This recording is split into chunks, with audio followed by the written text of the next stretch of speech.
ಗೊತ್ತಿದೆ ನನಗೆ. ಕಾಲ ಬರುತ್ತೆ, ಹೋರಾಟಕ್ಕೆ ನಿಲ್ತಾನೆ, ಮನೆಯಲ್ಲಿ ಮಲಗೋದಿಲ್ಲ. ಇವತ್ತು ಪಾರ್ಟಿ ಆಫೀಸ್ಗೆ ಬಂದಿದ್ದೇನೆ. ಈ ರಾಷ್ಟ್ರದ ಪ್ರಮುಖ ಖಾತೆಯ ಜವಾಬ್ದಾರಿ ಹೊತ್ತು ಮಂತ್ರಿ ಆಗಿರೋ ಕುಮಾರಸ್ವಾಮಿ ಅವರು ಬಂದಿದ್ದಾರೆ. ಅವರು ಪ್ರತಿದಿನ ಬರಲಿಕ್ಕಾಗಲ್ಲ. ನಿಖಿಲ್ ಕುಮಾರಸ್ವಾಮಿಗೆ ಬಾಬು ಅವರಿಗೆ ಜವಾಬ್ದಾರಿ ಕೊಟ್ಟಿದ್ದಾರೆ ಈ ಮೆಂಬರ್ಶಿಪ್ ಅಭಿಯಾನ. ಆದರೆ ನಾನು ಕೂಡ ಹಾಗಾಗಿ ಬರ್ತೇನೆ, ಬೇರೆ ಬೇರೆ ಕಡೆ ಪ್ರವಾಸನೂ ಮಾಡ್ತೇನೆ, ಎಲ್ಲ ಕಡೆ ಹೋಗ್ತೇನೆ. ಇವತ್ತು ರಾಜ್ಯದಲ್ಲಿ ಏನು NDA ಪಕ್ಷಕ್ಕೆ ಶಕ್ತಿ ತುಂಬುವುದರಲ್ಲಿ JDS ನಾವು ಯಾವುದೇ ಕಳಂಕ ತರೋದಿಲ್ಲ.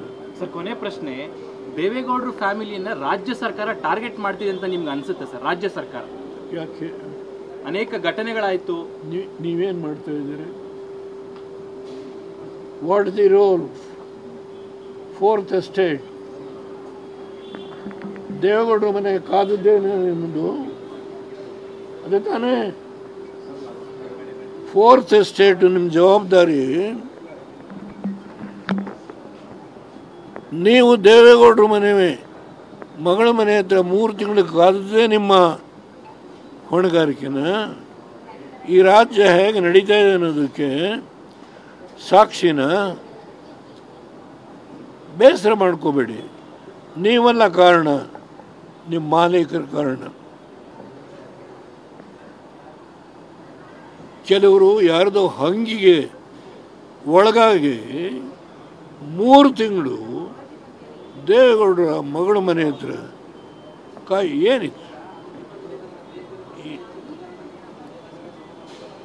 ಏನಿತ್ತು? ಹೌದು, ಪ್ರಜ್ವಲ್ ಬಗ್ಗೆ ಅವತ್ತೇ ಎಕ್ಸ್ಪೆಲ್ ಮಾಡಿದೆ ನಾನು, ಪಕ್ಷದಿಂದ ಹೊರಗಾಗ್ದೆ.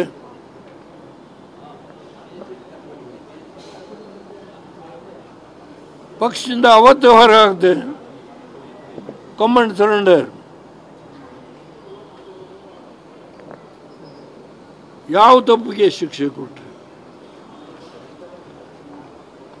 ಇವತ್ತು ಸಂತೋಷ ಇದೆ. ಇಲ್ಲಿಂದ ಮುಂದಕ್ಕೆ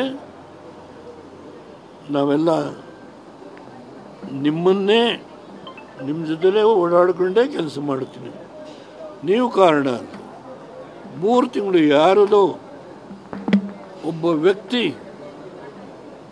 ತನ್ನ ವೈಯಕ್ತಿಕವಾಗಿ ದೇವೇಗೌಡರ ಕುಟುಂಬ ಮುಗಿಸ್ತೀನಿ ಅಂತ ತಿಳ್ಕೊಂಡು ಮಾಡಿದ್ರೆ